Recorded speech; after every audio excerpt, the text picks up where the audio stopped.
ദുരന്തമേഖലയിൽ ആവാസയോഗ്യത പരിശോധന നടത്താൻ സർക്കാർ ചൂരൽമലയിലും മുണ്ടക്കയിലും പ്രത്യേക സംഘങ്ങൾ ഇന്നു മുതൽ പരിശോധന ആരംഭിക്കും.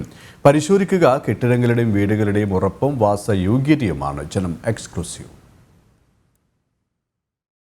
ഉരുൾപൊട്ടൽ ദുരന്തം നാമാവശേഷമാക്കിയ മുണ്ടക്കൈ ചൂരൽമല മേഖലകളിൽ അവശേഷിക്കുന്ന കെട്ടിടങ്ങളുടെ അവസ്ഥ വിലയിരുത്താനാണ് ദ്രുതഗതിയിലുള്ള ആവാസയോഗ്യതാ പരിശോധന അഥവാ റാപ്പിഡ് വിഷ്വൽ സ്ക്രീനിംഗ് നടത്തുന്നത്.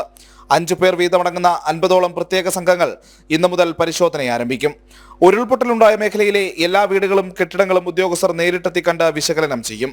കെട്ടിടങ്ങളുടെ അടിത്തറ, ഭിത്തികൾ, മേൽക്കൂര, ഘടനാപരമായ ഉറപ്പ് എന്നിവ നേരിട്ട് പരിശോധിച്ച് അവസ്ഥ മനസ്സിലാക്കുകയാണ് ലക്ഷ്യം. കേടുപാടുകൾ, വിള്ളലുകൾ, അപകടാവസ്ഥ, ജലവിതരണ വൈദ്യുത സംവിധാനങ്ങൾ, സ്ഥാനം എന്നിവയെല്ലാം പരിശോധിക്കണം. അകത്തേക്ക് പ്രവേശിക്കാൻ കഴിയുന്ന കെട്ടിടങ്ങൾ, ഉറപ്പുള്ള കെട്ടിടങ്ങൾക്ക് ഭീഷണി ഉയർത്തുന്ന സാഹചര്യങ്ങൾ, പൊളിച്ചു കളയേണ്ടവ എന്നിവയെല്ലാം ഉൾപ്പെടുത്തിയാകണം റിപ്പോർട്ട്. ഇതിനായുള്ള മാർഗനിർദ്ദേശങ്ങളും ചെക്ക് ലിസ്റ്റും ദുരന്ത നിവാരണ വകുപ്പ് പുറത്തിറക്കിയിട്ടുണ്ട്. 5 പേരടങ്ങുന്ന ഓരോ സംഘത്തിലും ward member, geologist, civil engineer, health inspector, revenue വകുപ്പ് പ്രതിനിധി എന്നിവരുണ്ടാകും. വിവിധ സംഘങ്ങളുടെ റിപ്പോർട്ട് പരിശോധിച്ച് ഓരോ കെട്ടിടത്തിന്റെയും വാസയോഗ്യത സംബന്ധിച്ച അന്തിമ റിപ്പോർട്ട് തദ്ദേശ സ്വയംഭരണ ജോയിന്റ് ഡയറക്ടറും എക്സിക്യൂട്ടീവ് എഞ്ചിനീയറും ജില്ലാ ദുരന്ത നിവാരണ അതോറിറ്റിക്ക് നൽകണം. ഓഗസ്റ്റ് 12 വരെയാണ് ആവാസയോഗ്യതാ പരിശോധന നടത്തുക. റിപ്പോർട്ടിനനുസരിച്ച് തുടർ നടപടികളും ഉണ്ടാകും. പ്രജിത് മോഹനൻ, ജനം, തിരുവനന്തപുരം.